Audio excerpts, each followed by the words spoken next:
Ikibazo cya bwana Paul Rusesabagina ufungiwe mu Rwanda muri gereza nkuru ya Nyarugenge iherereye Mageragere. Ni Paul Rusesabagina ukurikiranyweho ibyaha bitandukanye birimo iby'iterabwoba byakorewe ku butaka bw'u Rwanda, by'umwihariko mu ntara y'Amajyepfo, mu karere ka Nyaruguru ndetse n'akarere ka Nyamagabe, bikozwe n'umutwe witwaje intwaro bivuga ko ushamikiye ku mpuzamashaka ya MRCD ubumwe yari iyobowe na bwana Paul Rusesabagina.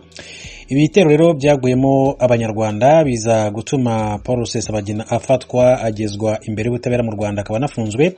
Gusa mwiburanisha yakomeje kugenda hakana ibi byaha byose. Hanyuma rero navuga ko akomeje guteza ikibazo hagati y'igihugu cy'u Rwanda ndetse n'igihugu cy'Ububiligi, mu by'ukuri ku buryo n'umubano ku mpande zombi ushobora kuza kongera kubamo agatotsi, kubera yuko Ububiligi bwakomeje gukora ibishoboka byose kugira ngo bwana Paul Rusesabagina arekurwe, cyane ko Paul Rusesabagina nubwo ari umunyarwanda ariko afite n'ubwenegihugu bw'Ububiligi. Hanyuma rero uyu munsi wa none u Rwanda rwongeye kwihanangiriza ambasaderi w'Ububiligi mu gihugu cy'u Rwanda ku bijyanye na bwana Paul Rusesabagina, nk'uko tubikesha ikinyamakuru cyitwa Berga. Iyo ntara makuru by'Ababiligi Berga byatangaje ko Ministre w'ububanyi n'amahanga w'u Rwanda Dr Vincent Biruta yihanangirije ambasaderi w'Ububiligi muri iki gihugu Benoit Reyran ku kibazo cya bwana Paul Rusesabagina, mu gihe ubutabera bw'u Rwanda bukurikiranye bwana Paul Rusesabagina aho ibyaha bigera ku 9 by'iterabwoba. Iki kinyamakuru iyo ntara makuru by'Ababiligi Berga yavuze ko amakuru ikesha ibitangazamakuru birimo The Standard ndetse na Hets kuri uyu wa 19 Werurwe 2021 avuga ko u Rwanda ngo rwihanangirije ambasaderi w'Ububiligi kubera ko Brussels ngo yaba yivanga mu kibazo cya bwana Paul Rusesabagina cyane. Berga ni iki kinyamakuru cyangwa se intara makuru by'Ababiligi ku itariki ya 10 Werurwe 2021 Ministre Biruta ngo yagiranye ikiganiro na ambasaderi Reyran ngo kirebana n'urubanza rwa Paul Rusesabagina, ngo yamubwiye ko uko Ububiligi buzitwara ku kibazo cya bwana Paul Rusesabagina ariko kuzagena umubano w'ahazaza w'ibihugu byombi, no kuvuga igihugu cy'u Rwanda ndetse n'igihugu cy'Ububiligi. Bishatse kuvuga ko Ububiligi bukomeje kwivanga muri iki kibazo bishobora gutuma umubano uhazaharira w'igihugu cy'u Rwanda ndetse n'igihugu cy'Ububiligi. Hanyuma ku rundi ruhande yakomeje ivuga ko bwana Vincent Biruta, Minisitiri w'ububanyi n'amahanga w'u Rwanda, ngo yabwiye uyu mudiplomate ko kandi Ububiligi ngo nibukomeza mu by'ukuri kwita cyane ku bitekerezo by'umuryango wa Paul Rusesabagina ngo bizagira ingaruka cyane ku bwumvikane buri hagati y'ibihugu byombi mu Rwanda Ububiligi. Ivuga ko ubundi mu buryo bwa diplomasi aya magambo ngo Minisitiri Biruta yabwiye ambasaderi Reyran ari ukwihanangiriza gukomeye cyane, no kuvuga ko leta y'u Rwanda yihanangirije igihugu cy'Ububiligi, cyane ko Ububiligi buhagarariwe n'uyu ambasaderi mu gihugu cy'u Rwanda. Ngo rero ubu butumwa Minisitiri Biruta, Minisitiri w'ububanyi n'amahanga w'u Rwanda, yabuhaye ambasaderi Reyran nyuma yaho rero uyu mudiplomate yavuze ku mugambi wo gushaka kwica bwana Paul Rusesabagina. Aya makuru rero ngo yageze mu biro bya Minisitiri w'intebe w'Ububiligi Alexander De Croo, wavuze ko bibanye mu by'ukuri bibaye ari ukuri byaba biteye impungenge nyinshi cyane ku buzima bwa bwana Paul Rusesabagina. Ministre De Croo ngo yasabye ambasaderi Reyran kuvuga kuri iki kibazo mu kiganiro cye na Ministre Biruta, gusa ngo guverinoma y'u Rwanda ntibyayishishikaje, nk'uko mu by'ukuri inkuru dukesha ikinyamakuru bwiza.com cyandikira ku butaka bw'u Rwanda ikomeza kugenda ibigaruka. Ni bwana Paul Rusesabagina rero mu minsi ishize aherutse kwikura mu rubanza nk'uko yabitangaje, n'ubwo rutari rwakongera gusubukura. Turebe tumenye ngo n'imyanzuro yafashwe ni iyihe. Ni urubanza ruri kuburanishwa n'urugereko rwihariye rw'urukiko rukuru ruranisha ibyaha mpuzamahanga n'ibyambukiranya imipaka rwatesheje kandi agaciro ubusabe bwa bwana Paul Rusesabagina bwo guhabwa amezi 6 yo gutegura dosiye ye, mu gihe Nsabimana Callixte Sankara we yari yemeye ibyaha byose ashinjwa anabisabira imbabazi. Nyuma y'uko rero bwana Paul Rusesabagina yari yasabye ko yahabwa amezi 6 hanyuma bikaza guteshwa agaciro, akaza no kuvuga yuko mu by'ukuri niba imbogamizi agaragaza badashobora kuzumva yikuye mu rubanza.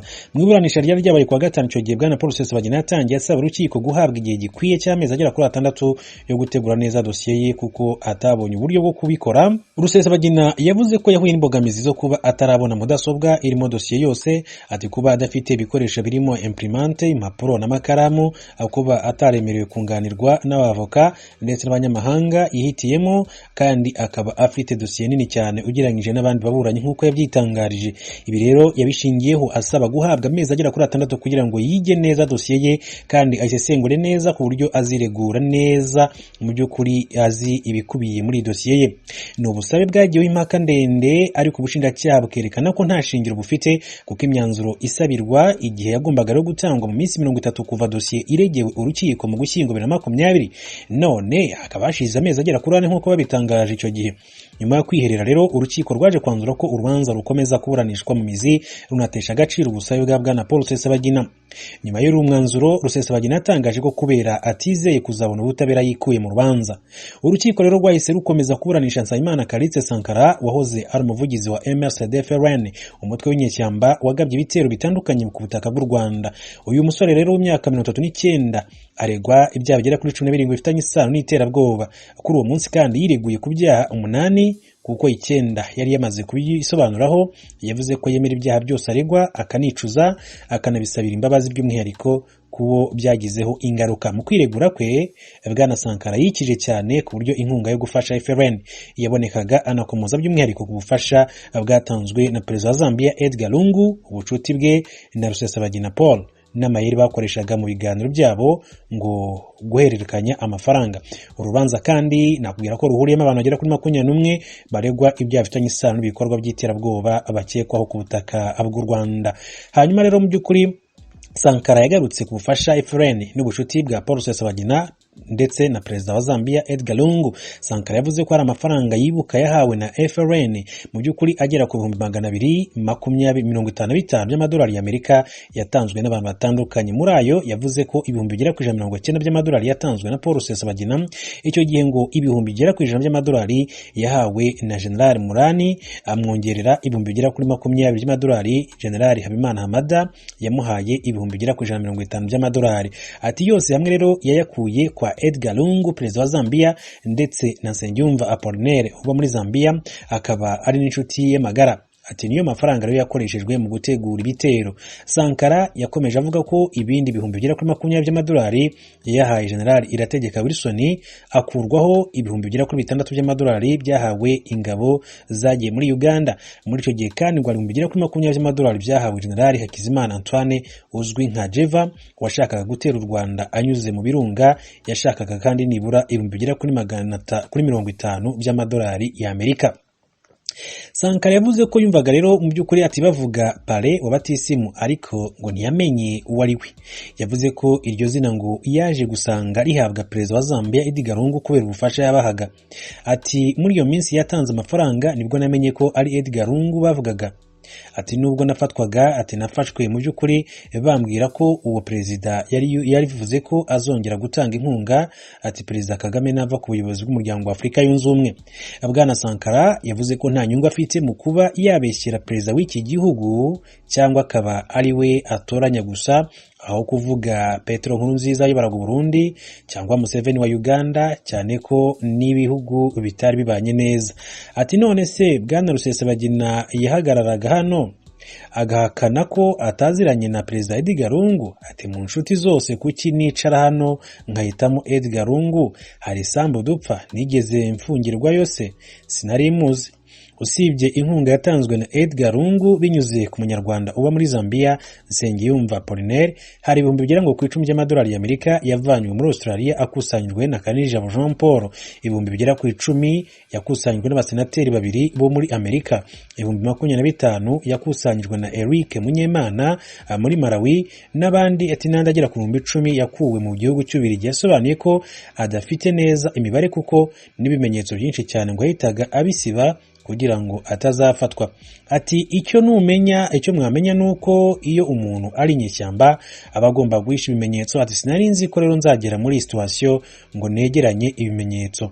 Ishyaka rya Bwana Sankara ryakusanyije ibihumbi bigera kuri 3 by'amadolari ariko ngo ryari rifite ibibazo ko abaririmo batagifite ubwira bwo gutanga amafaranga. Ati genda nari mfite abanyamuryango b'abarwayi. Ati benshi twabanye muri RNC. Ati 2017 Nyamwasa yafashe miliyoni 1.5 z'amadolari avuga ko nta matora azaba mu Rwanda. Ati yababwiye ko agiye kugura imbunda ariko yiguriramo za rukururana agenda arakuraho telefone. Yavuze ko amafaranga yakusanyijwe ngo yiyongeraho ay'abacuruzi batandukanye ariko ngo bagizwe ibanga ku mpamvu z'umutekano wabo. Ati si ubwa mbere rero Bwana Sankara avuga ku bufasha bwa Perezida Edgar Lungu wa Zambia kuri FRN. Itariki ya 13 Nyakanga 2020 Bwana Nsabimana Callixte Sankara nabwo yashinje Perezida wa Zambia Edgar Lungu ko yaremereye FRN inkunga yo guhirika ubutegetsi bw'u Rwanda. Nsabimana Callixte Kalise Sankara yavuze ko mu mpera za 2017 perezida wa Zambia Edgar Lungu yemereye perezida wa MRCD Paul Rusesabagina ko azamufasha guhirika ubutegetsi bw'u Rwanda, ahita anatanga ibihumbi bigera ku 150 by'amadolari nk'inkunga. Yavuze ko mu ntangiriro za 2019 mbere gato yuko afatwa uwitwa Nsengiyumva Apollinaire uri mu bayobozi bakuru b'ishyaka PDR Ihumure, rimwe mu yagize MRCD, yagiye rero kubonana na perezida Lungu ku nkunga azatera FRN. Amakuru ngagitangazwa ku itariki ya 14 Nyakanga 2020 leta ya Zambia yahise iyahakana ivuga ko nta kuri kurimo. Muri uko kwezi kandi leta za Zambia yatangaje ko iri mu biganiro n'u Rwanda kugira ngo imenye neza iby'aya makuru. Umunyamabanga wihariye wa perezida Lungu Isaac Chipampe yabwiye BBC ko ibyavuzwe na Sankara atari ukuri. Yagize ati kimwe na perezida ubwe natwe twabisomye mu binyamakuru cyane cyane ku mbuga nkoranyambaga ko rero hari umuntu uwamuvuze ati nta makuru ahagije dufite, ati ntituzi neza ukuri ku byavugiye mu rukiko. Nsabimana Kalise Sankara kandi yiregura ku cyaha cyo gutanga, kwakira, gushishikariza kwakira ibikomoka ku iterabwoba. Yasobanuye ko icyo yakora